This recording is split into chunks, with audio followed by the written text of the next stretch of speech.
The cold came for her hands first. Ren Calloway had read enough to know what it meant when the shaking stopped. Not comfort, not adaptation, but the body's quiet surrender of a front it could no longer defend. She pressed her fingers against her sternum through 2 layers of wool and felt nothing useful, just the dull pressure of knuckles against bone. The shaking had stopped an hour ago. She kept walking. Widow's Notch in December was not a place. It was a condition. The canyon walls rose on both sides until they swallowed the sky, leaving only a pale strip of white overhead that gave light without warmth, the way a lantern gives light through ice. Snow had buried the creek somewhere to her left. She could hear water moving beneath it, muffled and persistent, the sound of something alive that refused to acknowledge the season. The pines above her clung to ledges with roots like bent fingers, gripping whatever crack the rock offered. Nothing here grew without fighting for its foothold. Wren had begun to feel a kinship with the pines she hadn't asked for. 7 days. That was the distance between the kitchen table at Glenwood Flats and this particular patch of frozen Colorado, measured not in miles but in the steady erosion of everything she had assumed was permanent. The boots had soaked through on day 3 and never recovered. The blanket around her shoulders had gone stiff with frost sometime yesterday, and she wore it now more out of habit than warmth, the way a man keeps wearing a coat after it's stopped doing its job, because taking it off feels like admitting something. She was not ready to admit anything. The flashback arrived the way they always did, not as memory but as sensation. The particular quality of afternoon light through the kitchen window at Glenwood Flats. The smell of wood smoke and coffee grounds. Jerome Calloway sitting across the table from her with his eyes fixed on his own hands, the hands of a man who had spent 30 years doing physical work and still couldn't figure out what to do with them when the work required looking someone in the face. He had not shouted. That was the thing she kept returning to out here in the canyon, with her fingers gone numb and the sky pressing down gray and permanent. Jerome had not shouted.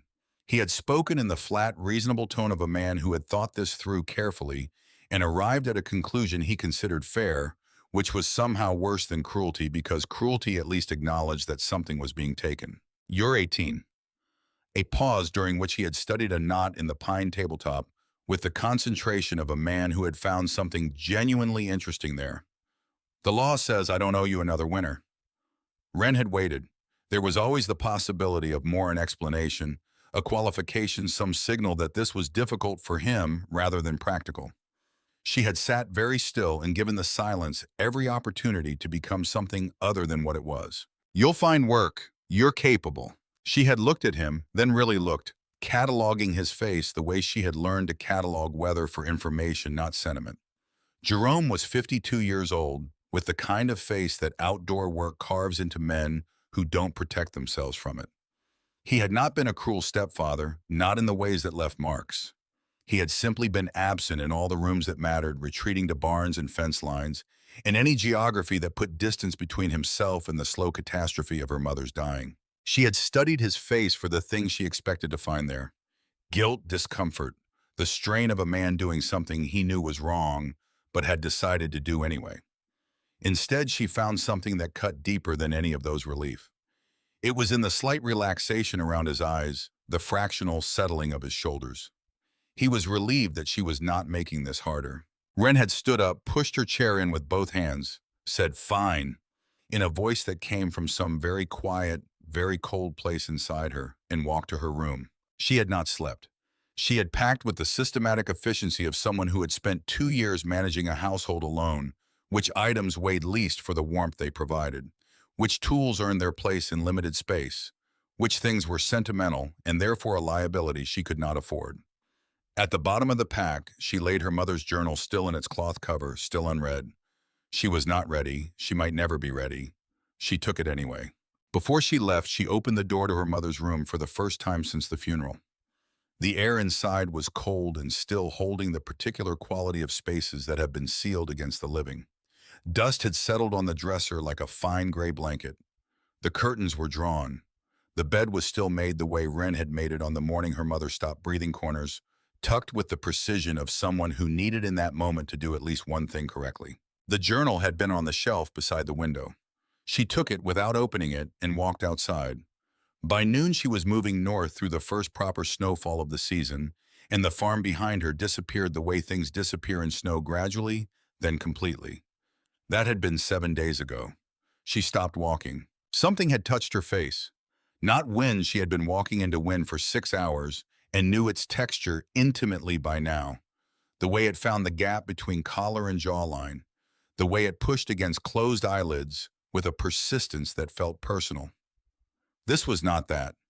This was the opposite of that. This was warmth. Actual warmth, a thin current of it moving against her left cheek like breath from an open mouth. Wren stood very still. Her first instinct was to distrust it. 3 weeks of inadequate sleep and near starvation produced interesting effects on perception. She had already seen a hawk that turned out to be a dead branch. Heard her mother's voice in the sound the wind made through a particular gap in the rocks. The mind, when pushed hard enough, started generating its own content to fill the spaces that reality had vacated. But the warmth came again, faint, steady, unmistakable. Not a trick, a fact. She turned toward the canyon wall. The cliff face here was unremarkable in the way that hid things well, a flat expanse of gray stone frosted with ice, interrupted by the occasional protrusion of darker rock and the vertical striations that centuries of water and freeze had carved into its surface. She scanned it the way her mother had taught her to read a page of dense text, not hunting for one specific thing, but letting the eye move until something stopped it. There, behind a curtain of ice that hung from a narrow overhang where meltwater had refrozen in long, translucent fingers, the rock behind it was wrong. The ice near the bottom was thinner than it should have been, and the thinning followed a vertical line that the temperature alone couldn't explain. Something was melting it from the other side. She crossed to the cliff face and pressed her palm flat against the stone beside the ice curtain. Not cold. She moved 6 inches to the left and pressed again. Not cold. She pressed her other hand against the far wall behind her and felt the temperature she had expected, the deep settled cold of rock that had been absorbing winter for months. Then back to the first wall. The differential was not subtle. It was dramatic. It was the difference between a stone left in shade and a stone that had been sitting beside a fire. Something deep in the mountain was generating heat. Wren had read about geothermal activity in a book her mother had bought from a traveling merchant who sold miscellaneous goods from a wagon, books, tools, patent medicines, the accumulated debris of other people's decisions about what was worth carrying. The book had been a geology survey, dry and technical, written for men who worked mines and needed to understand what they were cutting through. Wren had read it twice because it was in the house, and she read everything in the house, and because her mother had believed that the specific information didn't matter as much as the habit of paying attention. Hot water flowing through channels deep below the surface, warming the stone from beneath the way a furnace warmed a floor. She understood the mechanism. She had not expected to need it. She looked at the ice curtain more carefully and found what she had almost missed: a vertical crack in the rock behind it, narrow as a hand's width at its widest point, hidden by the way the ice draped across it. The warm air was flowing through this crack continuously, which was why the ice immediately adjacent to the opening was thinner. It was being melted from inside slowly, steadily, a degree at a time. Wren removed her pack, set it in the snow, and turned sideways. The squeeze was tight enough that she had to exhale to get her shoulders through, and the cold stone pressed against her chest and back simultaneously in a way that was briefly claustrophobic. Then the rock opened. She stopped moving. The chamber beyond the crack was large, larger than she would have thought possible from outside, the way interiors often surprised her by containing more than their exteriors suggested. 20 feet wide, perhaps more. She couldn't see the far wall clearly. The ceiling rose high enough that she could stand without ducking, which she did slowly, straightening to her full height for the first time in hours. The floor was uneven, stone dry, solid, without the slick film of ice that coated everything outside. The air was warm, not the relative warmth of shelter from wind, not the slightly less cold of a space with walls. Warm the way a room with a stove burning in it was warm, not dramatically, not oppressively, but with the steady, dependable quality of a temperature that had been maintained over time. Her fingers, which had stopped registering sensation an hour ago, began to ache as feeling returned to them. The particular burning sensation of flesh, waking back up from somewhere, it had gone without asking permission. Wren pressed both hands flat against the nearest wall and held them there. The stone was warm through to the touch. She moved to the far wall, the same. She crossed to the wall that faced the canyon and found it slightly cooler the cold from outside, penetrating the thinner rock there, but still warmer than anything that had touched her skin in days. The geology was doing exactly what the book had described. The thick rocks surrounding the chamber acted as insulation. The narrow entrance crack functioned as a bottleneck that prevented cold air from flooding the interior. The heat rising from far below had nowhere to go, except into the stone itself and then into whatever space the stone surrounded. She stood in the middle of the chamber, turning slowly, cataloging. Dry, stable, protected. The ceiling showed no water staining. The floor had no frost. The walls were solid. She pressed on them and felt no give, no echo of hollow space behind them. The entrance crack was defensible, narrow enough to be nearly invisible from outside, too tight for anything larger than a person to pass through without effort. Then she saw the shelves. They were still attached to the stone walls by iron brackets that had rusted to the color of old blood.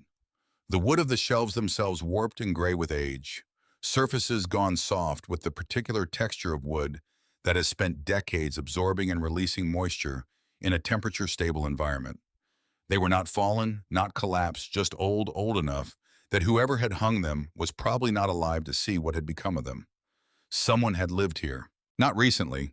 The dust on the shelves was not the dust of weeks or months, but of decades undisturbed, long enough to have consolidated into a thin, felt-like layer. The broken crates in the corner near the far wall had deteriorated past usefulness, their wooden slats gone dark and punky. A lantern hung from a wooden support beam wedged between two outcroppings near the ceiling, the glass chimney intact, clouded with age, the body of it eaten through in two places by rust. Wren looked at all of it with the slow, methodical attention of someone doing arithmetic. Then she found the notebook. It was behind a collapsed shelf in the far corner, wedged into a crack in the rock at roughly knee height, deep enough that it would be invisible from any angle, except the one she happened to be approaching from, when the collapsed shelf forced her to step sideways to maintain her footing. The cover was leather mottled with mold along the spine and bottom edge. She carried it to the better light near the entrance crack and opened it carefully, the pages brittle in the way of paper that has been wet and dried many times. Many pages were damaged beyond reading. The ink bloomed into gray clouds across the paper, individual words occasionally surfacing from the blur like something floating up through murky water. But others had survived. The handwriting was small and precise, the handwriting of a man who had learned to write with deliberate care and never unlearned it. Each entry was signed at the bottom with two initials, SC. She read what survived. The early entries were technical. Which sections of the chamber retained heat most efficiently? How to position a fire so that the smoke followed the natural air currents toward the entrance without filling the living space? Where along the eastern wall to cut drainage channels if the creek outside rose during spring melt? The depth required for shelf brackets to hold weight without cracking the stone. These were the notes of a man building something intended to last, someone who understood that the difference between shelter and survival was the quality of the attention paid to details that didn't seem to matter until they did. Then she found the page that made her stop reading and look up. The handwriting was the same careful script, but the pressure was different. The pen had been pushed harder against the paper, the strokes slightly less, even the spacing between words slightly tighter, as though the writer had been holding something in while he wrote, and the effort of containment was making itself visible in the only place available. The south ventilation shaft must never be blocked. If sealed, carbon gases from any fire burning inside the chamber cannot escape, the air becomes poisonous within hours. The cave becomes a death trap. Keep the south shaft open at all times. No exceptions. Wren lowered the notebook and looked toward the far corner of the chamber, where she had noticed, without registering a subtle movement of air near the floor level, a narrow opening in the rock barely wider than her fist, through which a faint current moved outward. She had not thought about it until this moment. She would not forget it. She set the notebook on the least damaged shelf and took stock of what she had. One pack, one blanket stiff with frost but salvageable once the chamber's warmth worked on it. A small cooking pot. A knife. Matches 23 left protected in a tin she had lined with oilcloth. Dried beans enough for perhaps 5 days if rationed carefully. Salt. A lantern with oil enough for perhaps 40 hours of burning if she was sparing. Her mother's journal. 23 cents in coin. She built no fire that first evening. The chamber did not need one, which struck her as so extraordinary that she kept expecting to discover the error in her assessment, kept pressing her hands to the walls to confirm what they told her, kept breathing slowly and feeling the air fill her lungs without the edge of cold that had been present in every breath for days. There was no error. The mountain was simply warm. She slept for 11 hours. She woke before dawn with the clarity of someone whose body has been given what it required and has responded by becoming functional again. Outside, she could hear the wind working through the canyon with its usual commitment. Inside, nothing had changed. The warmth was still there, patient and indifferent, generated by forces so far below her that she could not have found them with any tool she owned. Wren did not sit and feel grateful for long. She got up and went to work. The first full day was reconnaissance. She walked every foot of the canyon floor with the systematic attention of someone who had learned to read a landscape for what it could provide and what it could take away. She noted which overhangs deflected the prevailing wind and which funneled it into concentrated blasts useful for understanding where cold air pooled and where it moved.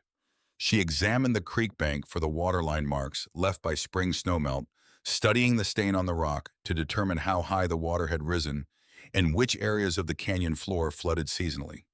She collected dead pine branches heavy with dried resin, bundling them for fire-starting material and caching them under the driest overhangs she could locate. These were not instincts. They were skills assembled over 2 years of running a farm that nobody else was adequately running, skills her mother had begun teaching her, and that necessity had completed. Read the landscape before the landscape reads you.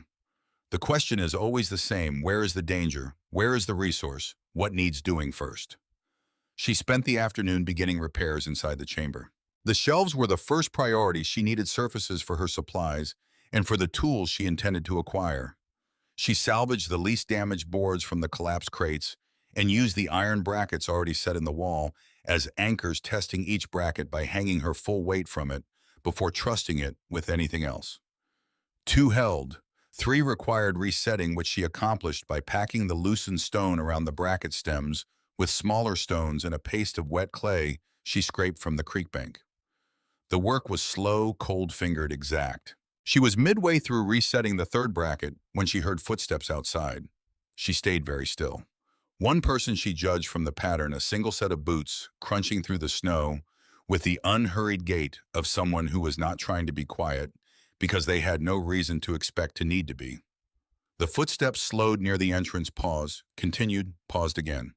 3 times she counted before they stopped directly in front of the ice curtain. A long silence. Wren picked up her knife from the shelf and waited. Who in the hell built a campfire inside a mountain? The voice was male, older, rough, with a quality of weather rather than age. Not the smoothed-out roughness of a man who had gotten old indoors, but the particular texture of someone who had spent decades outdoors and stopped caring what the exposure was doing to his face. There was curiosity in it more than threat. Still, Wren kept the knife. She squeezed through the entrance crack and stood in the thin afternoon light of the canyon. The man facing her was large, not the softened large of prosperity, but the functional large of someone who had spent his life doing physical work in cold country.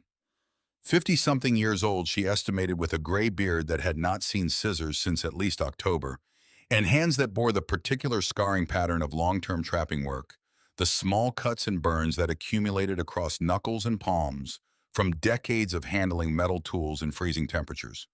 He wore good wool and adequately oiled leather, and carried himself with the self-sufficiency of someone who had not needed to ask anyone for anything in a considerable while. He stared at her. She stared back. There is no inside, he said, meaning the cliff face, meaning the impossibility she had just emerged from. Wren pointed at the crack. He looked at it, really looked the way a man looks when he is recalibrating, then turned sideways and pushed through, cursing as the stone caught both shoulders simultaneously. She heard him moving around inside. After 5 minutes, he came back through, shaking his head with the slow deliberateness of a man whose sense of what was possible had just been rearranged without his permission. His name was Harlan Peck. He had been running trap lines through the high country when the smoke from the canyon caught his attention. He had followed it for curiosity's sake, he said, because nobody had lived in Widow's Notch in years, and smoke required an explanation. He did not ask Wren how she was doing. He did not ask about her past, or her plans, or her emotional state, which was the approach of someone who understood that none of those questions were his business, and that a girl who had gotten herself into a geothermally heated cave in a Colorado canyon in December had probably made enough decisions for herself already. He walked back into the chamber and examined everything with the eyes of someone who built things and could therefore see what someone else's building had cost them. He checked the drainage channel notes in the open notebook, looked at the repaired shelves, tested each bracket with his hand. He examined the sleeping area she had laid out packed for a pillow blanket spread over the flattest section of floor, a smaller stone underneath to level it.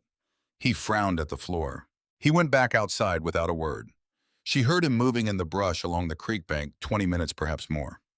Then he returned carrying an armful of white birch bark stripped from a dead tree she had noted but not yet acted on, and he laid it across the floor beneath her sleeping area, in overlapping layers, the pale interior of the bark face up, creating a barrier between the stone and her bedding that would interrupt the slow seepage of cold through rock into wool. He set the last piece in place, stood up, and that was all. He said nothing about what he had just done.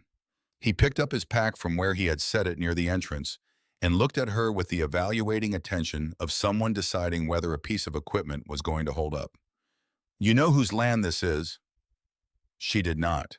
Harlan told her about Aldous Greer, the largest landowner in the Harrow Creek Valley, son of Orrin Greer, who had arrived from somewhere east 40 years ago and had within a decade come to own most of what mattered in the valley through a combination of paperwork and silence. Nobody in Copperbell knew exactly how legitimate the Greer family's land claims were because nobody had been willing to find out. Aldous ran the valley the way his father had run it, quietly, firmly, with the particular authority of someone who had been in a position long enough that the position had started to seem natural rather than constructed. "If Aldous finds out you're here," Harlan said, "he'll come."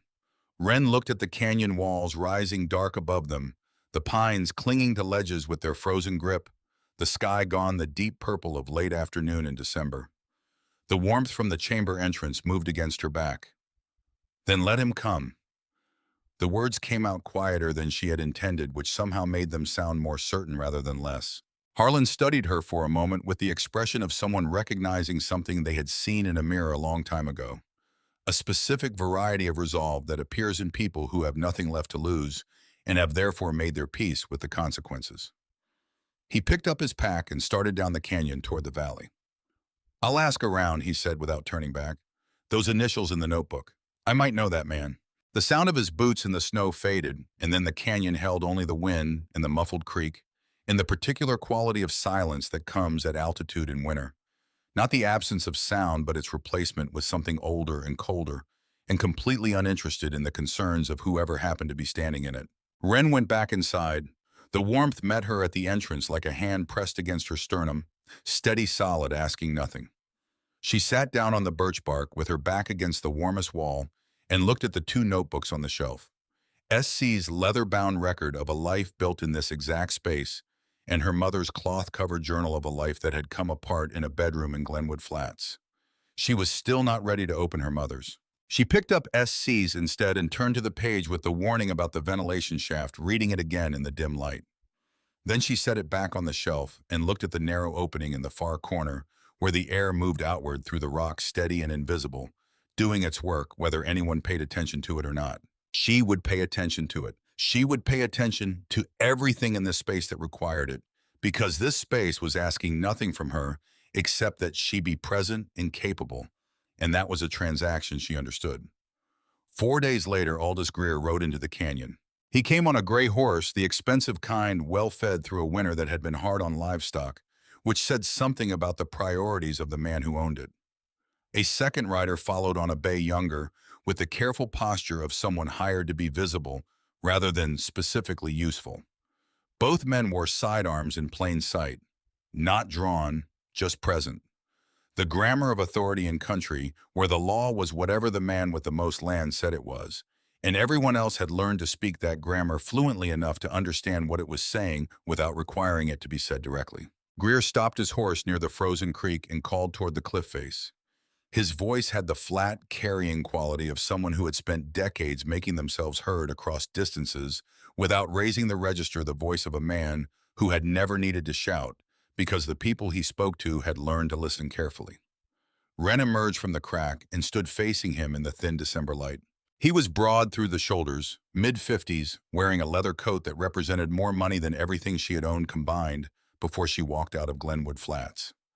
He looked at her with the assessing expression of a man examining a fence post that had appeared on his property without his authorization. Not anger, not yet, just the preliminary calibration of someone determining what kind of problem this was and what kind of solution it required. This canyon is Greerland. His tone was informational, the tone of someone explaining a fact to someone who perhaps had not yet been informed of it. Has been for 40 years. You're trespassing. You have the deed with you? Her voice came out steady, which surprised her slightly.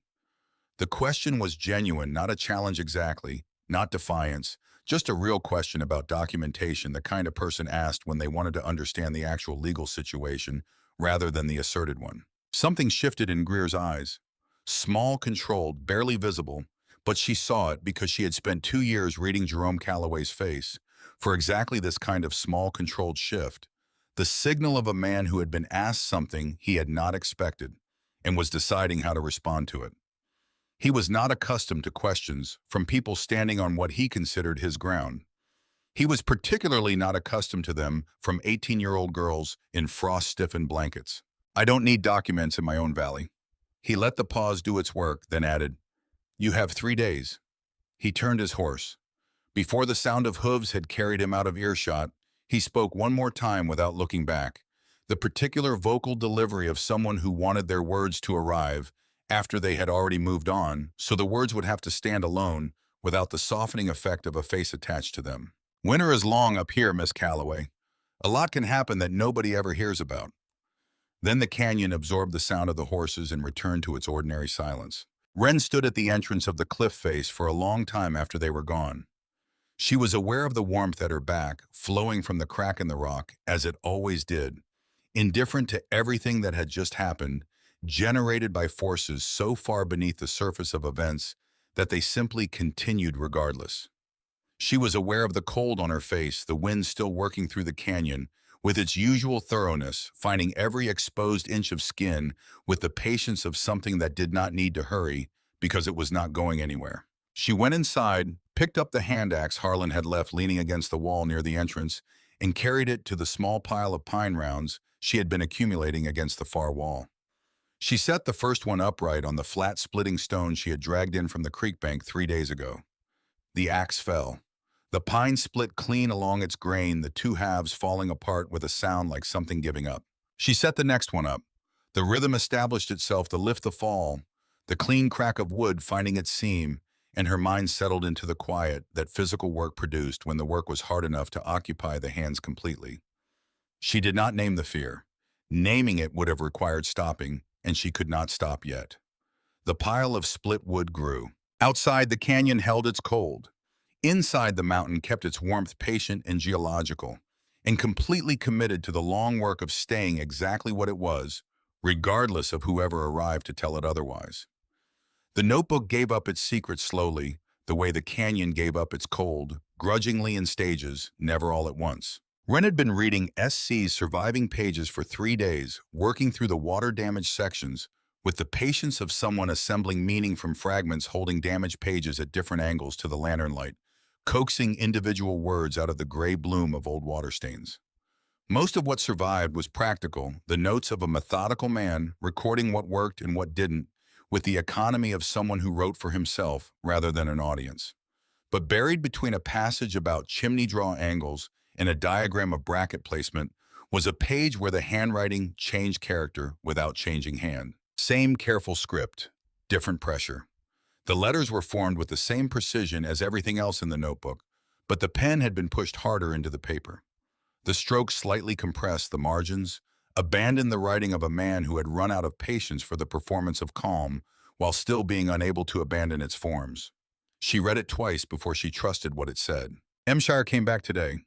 This time he did not ask. He gave an order. He said, if I do not leave, he will make certain no one ever knows I existed here. She turned the page. Another entry undated like all the others. I found trace mineral deposits along the eastern canyon wall 18 months ago. Silver possibly enough to draw serious attention if anyone with the right equipment ever surveyed this area. I told no one. I have no interest in mining. I came here because the land asked nothing of me, which was exactly what I needed. But G knows I am here, and G wants this canyon empty of anyone who might complicate his family's claim. He does not know what I found. He only knows I am in the way. Ren set the notebook on her knee and looked at the far wall for a long time. G, a single initial doing the work of a name. She thought about Aldous Greer on his expensive gray horse speaking in the informational tone of a man explaining a fact to someone who had not yet been told it. She thought about what Harlan had said. Orrin Greer arrived from somewhere east 40 years ago with nothing, and within a decade owned half the valley. Nobody had asked too hard because by then he was the man who decided whether your cattle grazed the eastern slopes. 40 years ago. This notebook was older than that. The paper told her the rust on the lantern bracket, told her the depth of the dust on the shelves before she had cleared them, told her. Which meant Silas Cord had been here before the Greers arrived, or close enough to it that the timing was not coincidental. Which meant he had been in this canyon when it was worth taking. When emptying it of inconvenient witnesses was the kind of problem a certain type of man solved quietly. She turned to the last pages. They were gone. Not damaged, gone, the torn edges still visible along the binding, ragged in the particular way of paper that has been ripped rather than worn.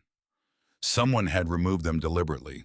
Whatever Silas Cord had written in his final days here, those words had been taken by whoever came after him. Wren closed the notebook, placed it on the shelf beside her mother's journal, and went to work on the drainage channel she had been widening along the eastern base of the chamber. Her hands needed something to do while her mind worked through the shape of what she had just learned.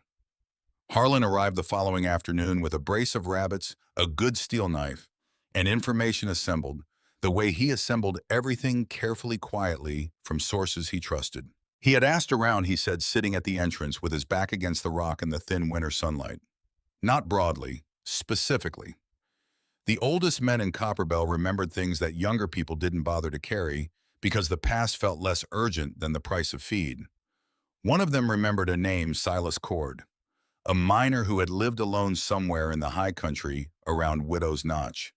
Roughly 30 years back, a quiet man kept to himself, knew these mountains better than anyone in the valley. Then one winter, he simply wasn't there anymore. No body, no note, no explanation anyone could find or seem particularly interested in finding. Harlan paused, working the stem of a dried pine needle between his back teeth. I mentioned the name to Aldous Greer at the tavern in Copperbell. Dropped it casual like I just remembered something old.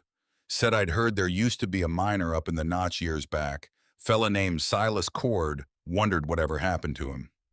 Another pause. Aldous said he'd never heard the name. Wren waited. But when I said it, he set his glass down so hard the bottom cracked. The canyon was quiet around them. Below, the creek moved beneath its shell of ice, keeping its own counsel.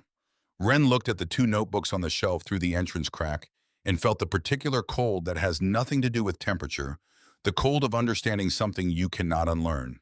They agreed to hold what they knew between them. Not permanently, but for now. Information handled wrong became a target. Information held carefully became something else. A door that could be opened at the right moment or kept closed as long as closure served better than disclosure. Wren had learned this from 2 years of managing Jerome Calloway, who responded very differently to requests framed as questions versus requests framed as challenges. The information about Silas Cord was a shield. It would only function as one as long as the person threatening her didn't know she was holding it. That evening, Harlan stayed later than usual. He sat near the entrance while she worked on resetting the final shelf bracket, and for a long while neither of them spoke, which was its own kind of conversation, the kind that two people who are comfortable with silence conduct without needing to acknowledge it. Then he began talking about snares. His hands moved through the demonstration with the automatic precision of someone performing a motion so deeply learned it no longer required conscious direction. The loop, the tension calibration, the trigger stick set at the angle that would release cleanly under exactly the right weight. While his hands worked, his voice kept moving, carrying him somewhere else. I had a daughter. His eyes stayed on the cord. She'd be about 23 now, maybe 24. I haven't seen her since she was 8 years old. The lantern held steady. Wren kept her hands on the bracket she was working, but her attention shifted entirely in his direction without her moving. Her mother left when I chose this over-town work. Took the girl east with her. I got letters for a while. He finished the snare, examined the tension, set it aside. Then I stopped opening them. Then they stopped coming. I told myself she was better off, that I wasn't built for the kind of life she needed. He picked up another length of cord. Maybe that was true. Maybe I just couldn't stand the idea of failing at something that mattered that much. He held the second cord toward her. Your turn, same knot.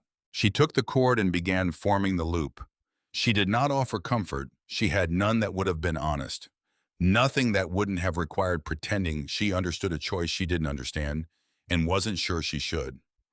She tied the knot, got the tension wrong on the first attempt. Harlan's hand moved to hers without comment, adjusting the angle of the trigger stick with the matter-of-fact correction of someone whose hands remembered what it felt like to teach before the rest of him had forgotten it wanted to. They finished 6 snares before the fire burned down to coals. Neither of them mentioned what he had said. It didn't require mentioning. It had been said, which was the thing, not the discussion of it. 3 days later, Theron Galt rode into Copperbell. Wren heard about it from Harlan, who had gone down to the valley for supplies and come back with a face carrying news that hadn't decided yet whether it was bad or very bad. Theron Galt was the man who tracked weather across 3 counties.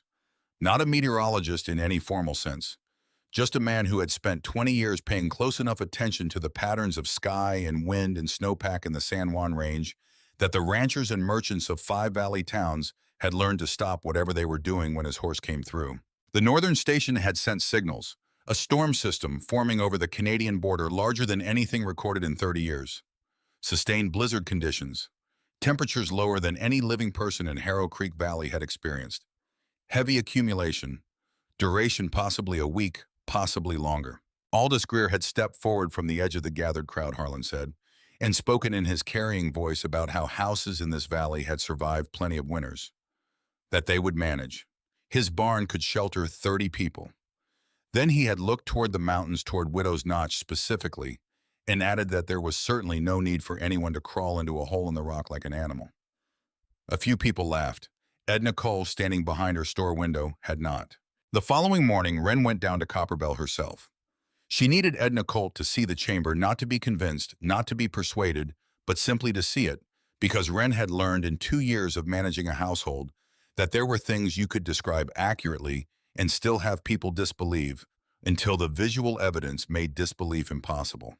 She needed someone in town who knew where the chamber was, someone practical, someone not intimidated by Aldous Greer.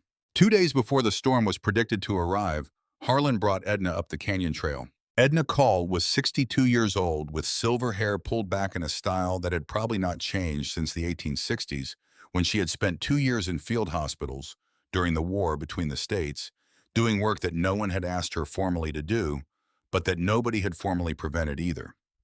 She climbed the canyon trail with the steady, economical pace of someone who had learned long ago that urgency of movement and urgency of purpose were separate things. She said nothing during the ascent. At the cliff face, she examined the entrance crack with narrowed eyes, measuring it. Wren thought, gauging the logistics, then turned sideways and pushed through without being invited. Inside, she stood still for nearly a full minute. She touched the wall, moved to a second wall and touched that, looked at the shelves, the sleeping platform with its birch bark, underlayer the drainage line along the eastern base, the fire ring positioned exactly where the notebook's diagram had indicated. Her eyes moved from detail to detail with the expression of someone doing a different kind of arithmetic than the kind they had expected to be doing. You built this alone. Not a question, a recalibration. A man named S.C. helped. He just wasn't here for it. Edna looked at the notebook on the shelf, understanding immediately what that meant about the man who had written it. She turned back to Wren with an expression that was not warmth. Warmth wasn't Edna's language, and both of them were old enough in their respective ways to know that. It was recognition. The specific recognition of someone who had built something alone in a place where people expected her to fail, who had kept a store running after her husband died, while every man in Copperbell assumed she would sell out and move to the city. You need more blankets. A pause. Medical supplies. She descended the trail without ceremony. The following morning, she climbed back up, carrying 3 heavy wool blankets, a box of wax candles, a canvas bag containing bandages, antiseptic tincture, suture thread with needles, and a small bottle of willow bark extract. The supplies of someone who had sewn wounds shut in a tent in Virginia with inadequate light and too little of everything, and had learned from that experience to carry more than seemed necessary because necessity had a way of exceeding estimates. Before she left, Edna stopped at the entrance. The ventilation shaft the notebook mentions. You're keeping it clear. Wren pointed to the narrow opening in the far corner. Edna nodded once with the weight of someone who had watched men die in enclosed spaces from air that gave no warning before it took them. That evening was the last quiet one before the world changed. Harlan came up as the sun dropped behind the western ridge, painting the canyon walls in shades of amber that made the ice on the creek look briefly warm. They sat outside the entrance on a flat stone she had dragged from the creek bed for exactly this purpose, he on the ground with his back against the cliff face. The sky to the north had been wrong all day, in the way that only registered if you had learned to look for it. Clouds stacking too low, carrying weight rather than moving with the wind. The light quality shifted almost imperceptibly towards something flat and greenish that had no name in ordinary conversation, but that mountain people recognized in their back teeth. He talked about what the clouds were doing versus what they appeared to be doing, the difference between a storm that announced itself with drama and one that arrived having already made its decisions. He talked about wind shift and pressure drop and the way the animals in the canyon had gone quiet 2 days ago, which was more reliable than any instrument he'd ever used. The aspens on the upper walls had stopped moving entirely, which was the particular stillness that preceded something enormous. When he stood to go, he paused at the edge of the lantern light. Whatever happens in the next 10 days, you built something real here, Miss Calloway. His voice carried the weight of a man choosing words carefully, not for sentiment, but for accuracy. Don't forget that when it gets hard to remember. Then he was gone down the trail, his boots quiet on the frozen ground, and the canyon held only the wrong quality of air that meant something enormous was assembling itself north of them with no awareness of or interest in the people beneath its path. The storm arrived on the first day of its predicted window, and it did not build. It appeared the way a wall appears when you walk into it in darkness. One moment the canyon was gray and still and cold. The next visibility dropped to the length of an outstretched arm, and the wind arrived not as a sound, but as a physical force, a pressure change that Wren felt in her inner ears before she heard it. She was at the entrance when it hit, and she got inside before the snow went fully horizontal, pulling the pack she used as a partial windbreak across the narrow crack.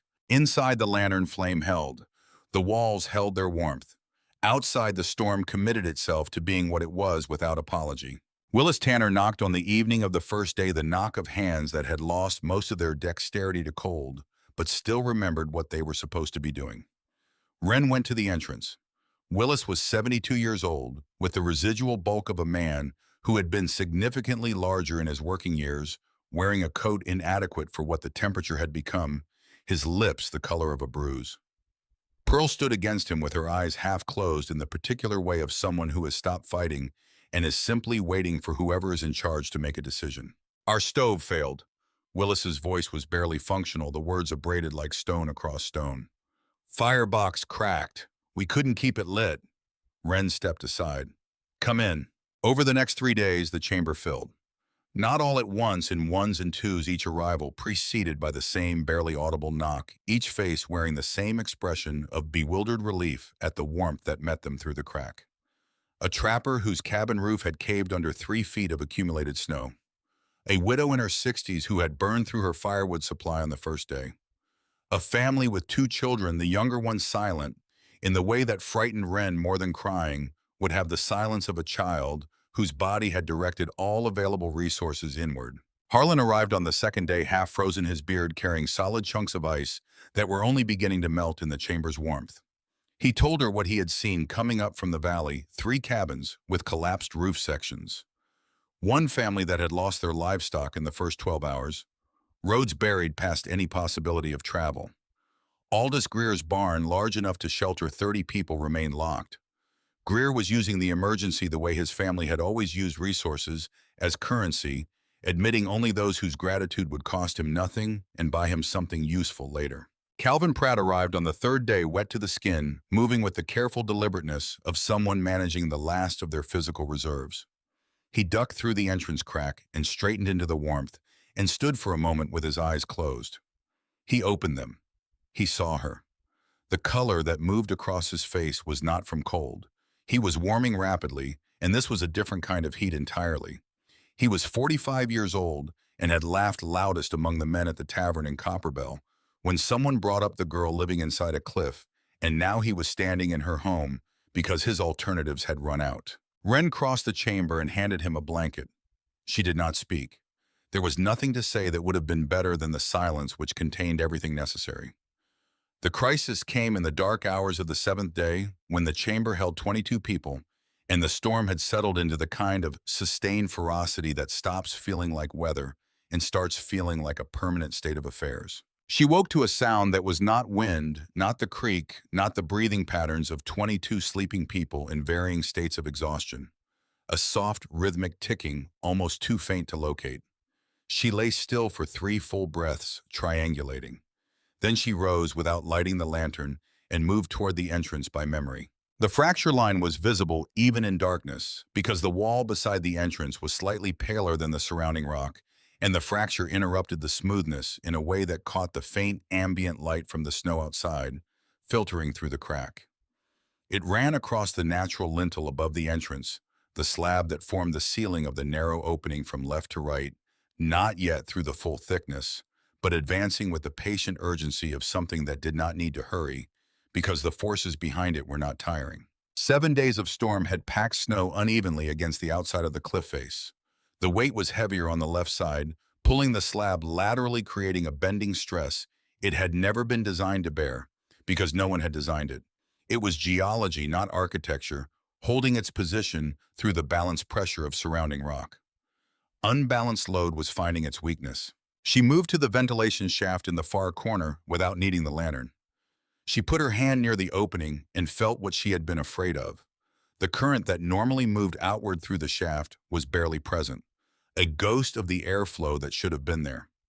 Snow had been packing into the shaft opening outside for 7 days, driven by wind that found the slight indentation in the cliff face and filled it methodically, and now the shaft was nearly closed. 22 people, multiple fires, the carbon already building in the sealed air. She lit the lantern with hands that she forced to move slowly and deliberately, because speed and urgency were different things, and only one of them was useful. She went to Harlan first, touching his shoulder, and he was awake before her hand had fully settled the immediate clear-eyed wakefulness of someone for whom sleep had always been a light thing. 2 problems. She kept her voice below the level that would wake anyone else. The lintel is fracturing under uneven snow load. The ventilation shaft is nearly blocked. Harlan was on his feet and moving toward the entrance before she had finished the sentence. He read the fracture line with his fingertips, the way he read animal sign, pressure, direction, rate of progression. Then to the ventilation shaft, then back to her. She woke Edna next. Edna looked at the shaft, looked at the fire ring where coals still glowed, connected them immediately. We put out every fire, all of them right now before anything else. Harlan stared at her. Edna's voice didn't soften. If that shaft closes another inch while we're burning the air, turns before anyone feels sick. Carbon gives no warning. That's how people die in mines, they just stop moving. The sequence assembled itself in Wren's mind with the clarity that comes when choices have narrowed to one path. Damp the fires first, the poisoned air was immediate. The cracking lintel was minutes away. Harlan would brace the lintel from inside using timber from the spare sleeping platform, while she went outside to clear the shaft. Both tasks had to happen in parallel. Harlan's jaw set when she said the outside part. I'll go. You don't know where the shaft exits. She held his gaze. I walked every foot of this cliff face before the storm. In zero visibility in a blizzard, I am the only person here who can find that opening by memory. If you go, you search until you can't search anymore. If I go, I find it. He wanted to argue.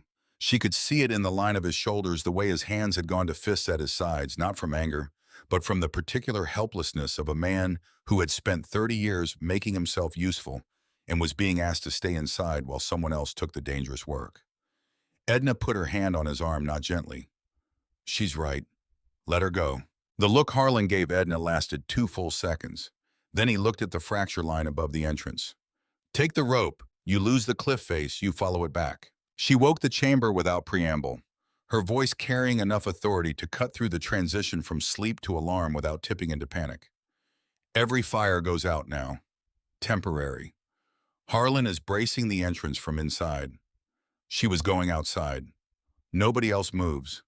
The fires went out one by one, the chamber falling into a darkness that pressed closer than the darkness of an ordinary unlit room, carrying 22 people's worth of breath in the sudden absence of flame. A child began to cry, not loudly, just the soft, confused crying of someone very small who had run out of ways to understand what was happening. A woman's voice, low, steady, moved to contain it. From the darkness, Willis Tanner spoke with the settled weight of a man who had worked his whole life beside forces that could kill him. "What do you need us to do in here?" "Help Harlan brace the lintel. Anyone who can move timber." "I can move timber." Simple, without performance. From a corner of the darkness she had not expected, "So can I." Calvin Pratt. She filed it away without comment and turned to the entrance. The storm hit her like stepping off a ledge. The temperature differential between the chamber and the outside air was violent enough to constitute a physical event. She registered it as a shock through her entire body, the kind that overrides thought for a few seconds and leaves only the basic instructions for staying upright. She pressed her back against the cliff face and breathed once, twice, until her lungs adapted enough to function. Then she began moving. Left hand on the rope, right hand on the rock face, counting steps. 22 paces south from the entrance. The snow was thigh-deep in places, hip-deep where the wind had carved drifts against the cliff. She moved through it with the mechanical focus of someone who has reduced the available world to a single task, everything else suspended. 6 feet up behind the natural bulge in the rock she had noted during her initial reconnaissance there. She found the opening by touch, probing through the drifted snow with fingers she was losing sensation in. The packed snow in the shaft was dense, compressed by days of wind into something closer to ice than ordinary snow. She broke her nails against it. She used her knuckles. She struck at it in the systematic way of someone who has accepted that this is going to hurt and has decided the hurting is not relevant information. Chunks broke free, falling past her face in the dark. Then a larger section gave way, and she felt it before she processed it. A soft exhalation of warmth against her frozen face, moving outward through the cleared shaft, the mountain breathing again. She went up the cliff face next, finding holds by memory in the dark, her hands reporting sensation as pressure. Only she could feel resistance, but not temperature, could feel the rock, but not distinguish it from ice. She cleared snow from the left side of the lintel, redistributing weight that had been pulling the slab sideways, working with both arms spread wide against the cliff face, pushing the heavy side toward balance. One handhold failed under her. Her left foot lost the frozen root it had been trusting. For a fragment of time that her mind filed in slow motion, she hung by 3 fingers of her right hand, over nothing she could see, the wind taking her coat and pushing it horizontal, the rope somewhere below and the cliff face somewhere behind, and nothing else available. Her boot found a protrusion in the rock. She did not pause to feel relieved. She transferred her weight, found the next hold kept moving. When she came back through the crack, she could not untie the rope from her own waist. Harlan did it for her, working the knot with hands that were absolutely steady, and Edna was already there with the lantern and the canvas bag, moving Wren's fingers one by one into the light. 2 fingers on her left hand had gone the color of candle wax. Edna worked on them without rushing, following the procedure she had learned in hospital tents. Slow warming, no friction, no heat source applied directly. "You'll have sensation back in 3 days." Her voice carried the neutrality of someone delivering accurate information rather than comfort.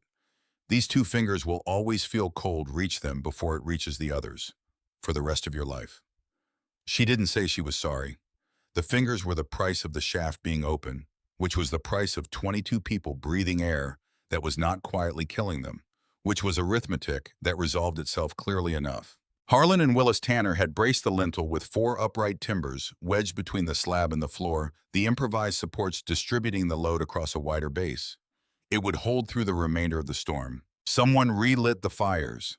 The light came back in stages, climbing the walls from the floor upward, as each flame caught, in the warmth that had never left the stone itself, welcomed the additional warmth of the fires, as though nothing unusual had occurred. Wren sat on the floor with her back against the wall and felt the chamber settle around her, 22 people redistributing themselves, children relocated to the warmest section, the low murmur of adult voices resuming at a register that meant crisis managed rather than crisis ongoing. She looked at her hands in the firelight. The two damaged fingers were beginning their slow return to sensation, which meant they were beginning to hurt in the specific way of frostbite recovery. A deep structural ache as though the cold had gotten into the bone rather than stopping at the skin. She did not move them away from the warmth. She let them hurt. The hurt meant they were still there, still part of her, still working, which was more than the storm had intended for them. Nobody called her brave. Nobody made a speech. They simply listened when she spoke from that point forward with a quality of attention that had not been present before. And she understood that this was the form respect took among people who had grown up in places where words were cheap, earned by action offered without ceremony. The knock came on the eighth night, so faint that Wren almost assigned it to the storm, another piece of ice breaking free from the cliff face, another branch surrendering to accumulated weight. But ice didn't knock twice with the same interval. Ice didn't have rhythm. She was at the entrance before the third knock landed. Jerome Calloway stood in the crack of available light from the chamber behind her, and her first thought was that she had gotten the wrong person. That exhaustion was manufacturing faces, the way it manufactured sounds, projecting the familiar onto the unfamiliar, because the mind under pressure reached for what it knew. But the mind under pressure also knew the specific way Jerome carried his left shoulder slightly higher than his right, the particular set of his jaw, the way his height distributed itself long through the torso, shorter through the leg than you expected. He was thinner. His face had shed the comfortable layer that farm life and adequate meals provided, leaving the underlying structure exposed in a way that made him look simultaneously older than she remembered and younger, stripped of the settled authority. That weight lent a man's face returned to something more provisional. He had no gloves. His coat was the one he wore for barn work, not travel, and the barn work coat was not designed for 10 days of sustained blizzard in the San Juan Mountains. His eyes found hers, and she watched the shame move through them. Not the quick embarrassment of being caught at something small, but the deep, load-bearing shame of a man who has had 10 days of isolation to understand what he did fully, without the mercy of distraction. Wren stepped aside. "Come in."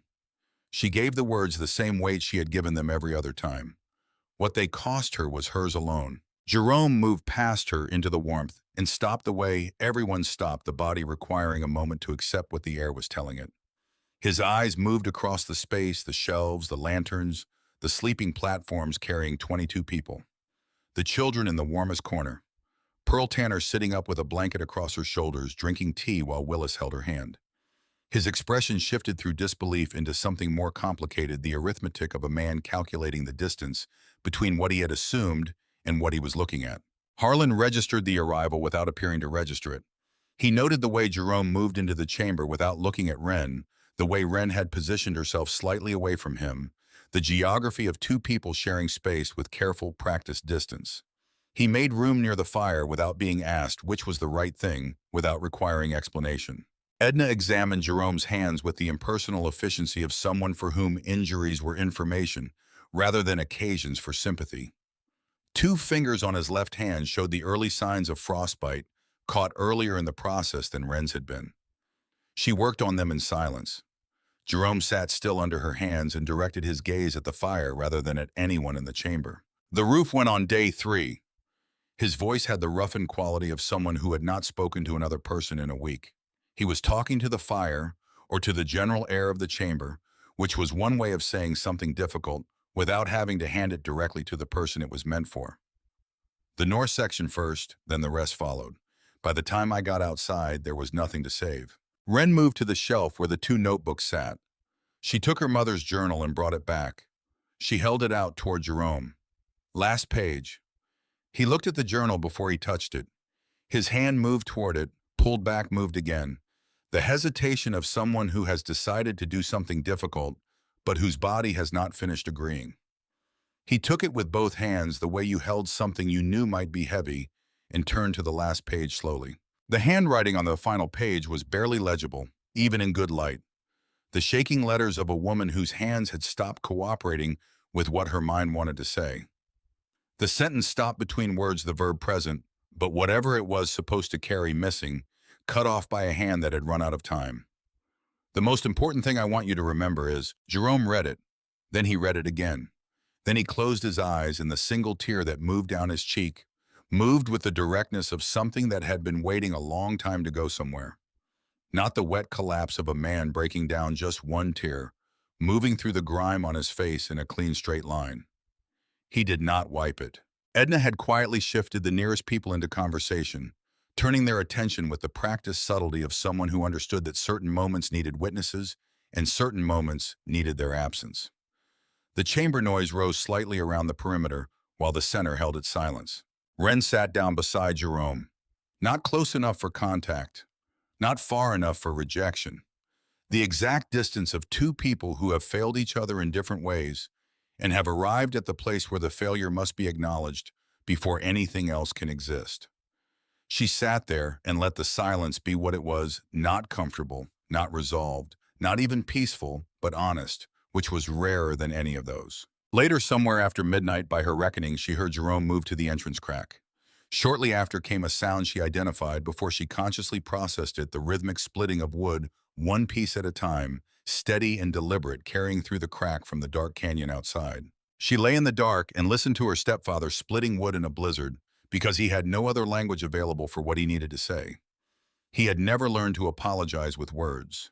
He had learned to work, and working was the only vocabulary he possessed for the weight he was carrying, so he carried it outside into the storm and split wood for 2 hours, with hands that were already damaged, because the person who had made this home was going to need fuel, and providing it was the only form his remorse could take. She let him have it.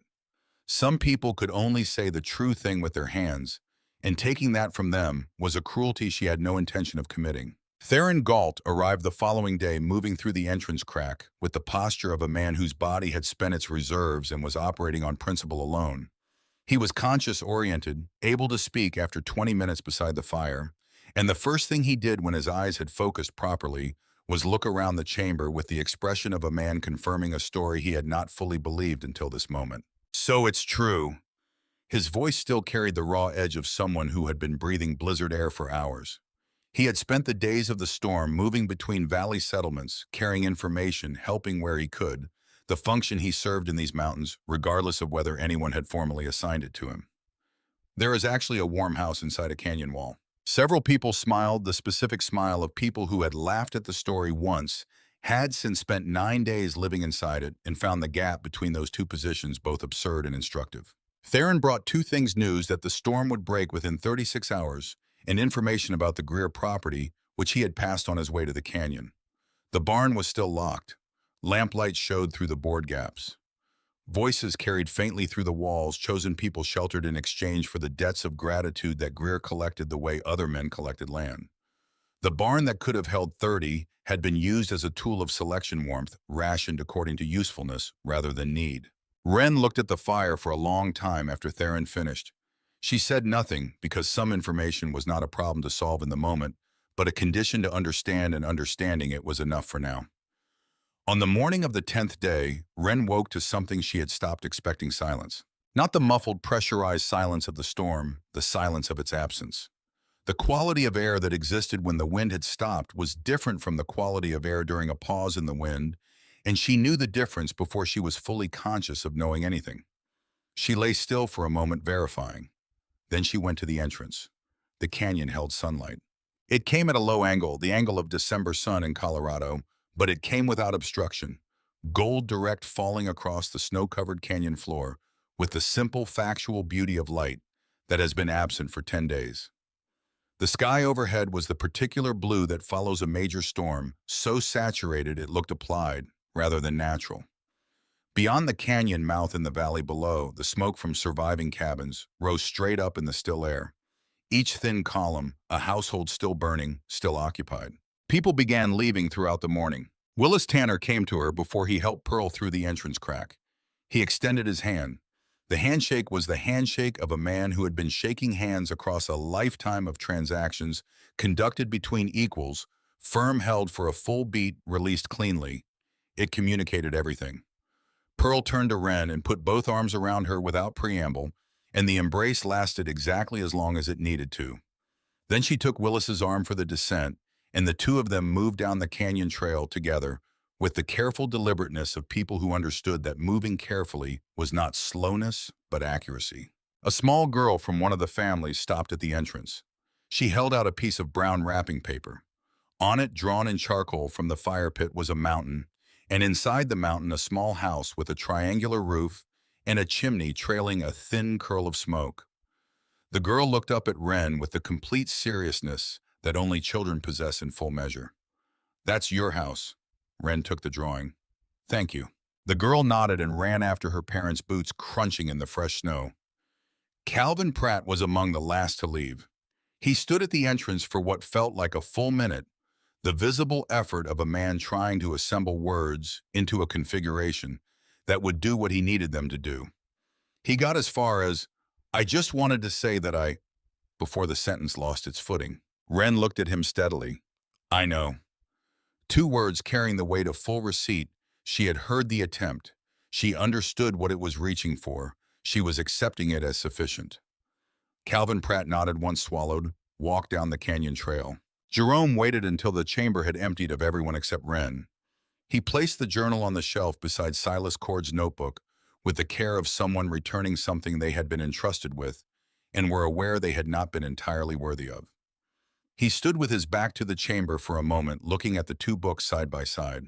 Then he turned. His voice had the quality of a man speaking from somewhere he had reached after a long internal distance.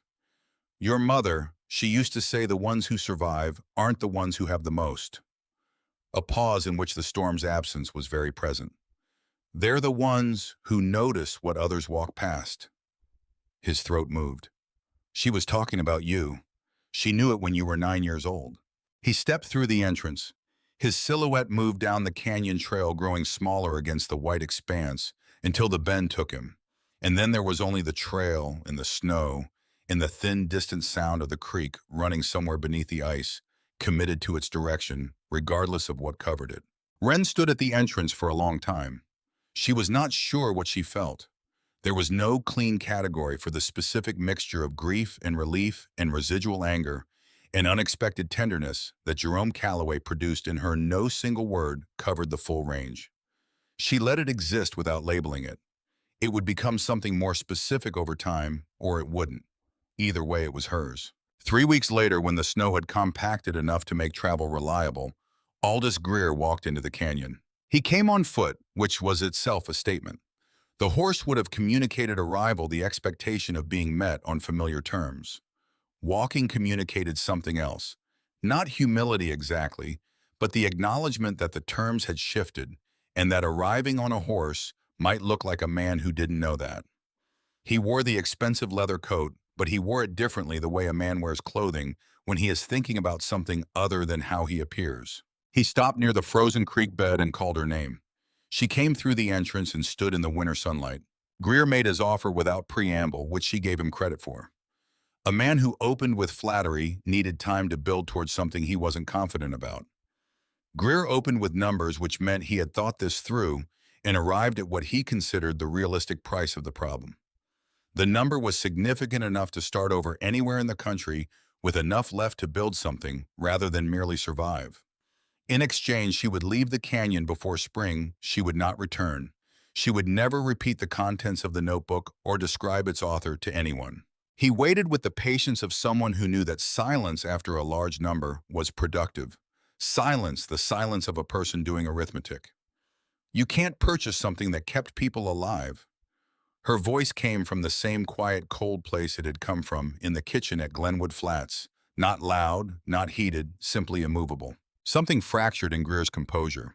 Not dramatically, he was not a man who did things dramatically, and his self-control was genuine rather than performed. But she saw it, a hairline shift around his eyes, a fractional tightening at the jaw. "Who do you think you are?" The reasonableness was gone from his tone, replaced by the raw version of the authority underneath it. "A child with no name, no deed, no standing of any kind, and you think you can stand against me?" Wren reached through the entrance crack and took Silas Cord's notebook from the shelf. She held it so the initials on the cover were visible. "Silas Cord lived in this chamber 30 years ago. Her voice was level, the voice of someone reporting facts rather than making arguments. "He found silver in the eastern wall of this canyon and kept the discovery to himself because he valued the place more than the resource. A man named Orrin Greer told him to leave. Then Silas Cord disappeared so completely that not even his final notebook entries survived. Someone tore them out." She let that settle. Theron Galt writes reports that reach 5 valley counties, a story about a missing miner and a family that built its fortune on land that other people vacated under unclear circumstances. That kind of story doesn't go away. It becomes the story people tell about a family for generations. Greer looked at the notebook. He looked at her. His eyes moved with the calculation of an intelligent man determining whether a threat was real or performed.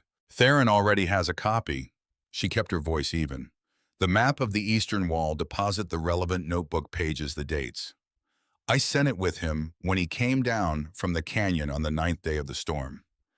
She had addressed the exit she needed to keep open before she knew whether she would need it, the same instinct that had made her memorize the location of the ventilation shaft before any emergency arose to require it. I sent it before I knew whether I would need it. The ones who survive notice what others walk past, and what others walk past, in my experience, is the exit they haven't thought to block yet. The silence that followed was the longest of their acquaintance. Greer stood in the canyon with the winter light flat on his face and went very still in the way of someone who has reached the end of their available moves and is accepting that fact with what dignity remains. He was not a stupid man. Stupid men did not build what the Greer family had built. Intelligent men recognized terminal positions. He turned. He walked back down the canyon trail. He did not look back, which was the right decision, and he did not return, which was the more important one. Spring arrived the way Colorado Springs arrived in the high country, reluctantly at first, then all at once. Snow retreated from the canyon floor in patches that spread and merged daily. The creek broke free of its ice in sections, rather than all at once, the sound of open water returning, like a voice that had been absent long enough to be worth noticing again. Wildflowers appeared in the rock crevices, not immediately, not abundantly, but present, which was its own argument. Harlan built his lean-to at the mouth of the canyon before the last snow had finished melting. He named practical reasons: better trapping ground, more sheltered position. These things were true. They were not the reasons. He came every morning, and sometimes had fish, and sometimes had game, and sometimes had neither. And the neither days were the ones that mattered most, because they established that the arrival itself was the point, rather than what it carried. He restrung a loose shelf bracket one morning without being asked, working with the absorbed focus of someone for whom fixing things was a form of thinking. He replaced the birch bark underlayer on Wren's sleeping platform with fresh material cut from a stand downstream. He cut new timber for the entrance braces, properly sized, properly fitted, built for duration rather than emergency. He never mentioned his daughter again. Everything that had been true about that conversation remained present in the space between them, informing every morning arrival and every evening departure, needing no repetition to remain alive. Edna kept her store in Copperbell. She did not change, which was not a failure of the experience, but an expression of who she had always been, a woman whose foundation had been sound all along and required no dramatic revision. The packages arrived weekly: tea books with their spines broken from previous reading, a jar of something preserved a length of fabric. Occasionally a small item whose practical use was unclear, but whose presence communicated exactly what it was intended to. The vocabulary of a woman whose affection moved through objects because objects were reliable in ways that words sometimes weren't. Once a month, Wren descended to Copperbell. She sat in the store for an hour. They discussed weather trail conditions, which families in the valley had made it through the winter, who was planting what in the lower fields. They drank tea. They existed in each other's company with the ease of two people who had stopped needing to justify the arrangement. The friendship that endured, Wren had come to understand, was not the friendship of declarations, but of repetition, of showing up on a particular afternoon and finding the other person already there, already themselves, already making room without being asked. On a late afternoon in October, with the aspens on the upper canyon walls gone entirely gold, Wren stood outside the chamber entrance, watching the light change on the cliff face. She had come to know the way she knew the backs of her own hands. The light moved differently in autumn than in winter, warmer in tone, lower in the sky, arriving at angles that revealed contours. The summer sun flattened and the winter darkness erased. The warm current moved against her face from the chamber entrance. The same thread of warmth that had stopped her in December in the snow, when she had been walking toward nothing because nothing was the only direction that would have her. She had followed it because she had been taught, or had taught herself, through 2 years of managing alone, that the thing you almost walked past was frequently the thing that mattered most. The warmth that shouldn't have existed in that frozen place had turned out to be the most important fact available to her in that moment, and she had encountered it only because she had been paying a particular kind of attention, not looking for rescue, not looking for miracle, just looking. She went inside. She took her mother's journal from the shelf with the two fingers that would never again be indifferent to cold, opened it to the final page, and looked at what was there. Her mother's unfinished sentence in its shaking handwriting, and below it in her own hand, written in charcoal on the seventh night of the storm, when the chamber had been dark and full of people who needed the mountain to hold the words she had added. The most important thing I want you to remember is that you do not need anyone's permission to be strong. She closed the journal and placed it back against Silas Cord's notebook, the two spines touching two records of two lives conducted in hard places without adequate support, neither one complete in the way its author had intended, both of them finished by whoever came after. Two books begun by people who ran out of time, completed by the person who remained. Harlan was building the evening fire.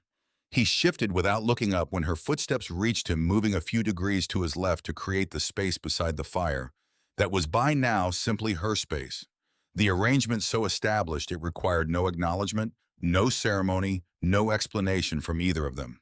She sat down, not because she was cold, not because she needed the fire or the shelter or the warmth of the stone walls, all of which she had in abundance. She sat because she wanted the company of the person tending the fire, and for the first time in her life she let that wanting be sufficient reason without requiring it to be anything more practical than what it was. The fire caught fully. Light moved up the ancient walls of the chamber, reaching the highest shelves, finding the corners that the lantern didn't fully reach, and illuminating them briefly before the flame settled into its working rhythm. Outside the canyon held its October quiet, the creek audible now, the aspens dropping the last of their gold into the current below the sky going dark in the east, while the western ridge still held a line of amber. On the shelf behind them, the two notebooks rested where they had rested since January. Beside them, held flat by the smooth river stone she had carried from the creek bed months ago, for no reason she had articulated to herself at the time, was the child's drawing on brown paper, the mountain rendered in charcoal by small, earnest hands, and inside the mountain, the small house with its triangular roof and its chimney trailing a thin curl of smoke. A house that a child had known was real before most adults were willing to admit it. A house that the entire valley had called impossible until they needed it, and then had walked into through a crack in solid rock and found warmth waiting on the other side, generated by forces so old they made the human tenure in this canyon look like a brief, bright interruption in something much longer and much less concerned with the opinions of the people standing in it. The fire held. The mountain breathed its slow, geothermal breath through the south shaft, as it had breathed for centuries before Silas Cord found the entrance, as it would breathe long after the names of everyone in this story had passed out of living memory. The warmth did not belong to her. It had simply been here, patient and indifferent, doing what it had always done, waiting for someone to stop walking long enough to notice it. She had noticed. That was all. That had been enough.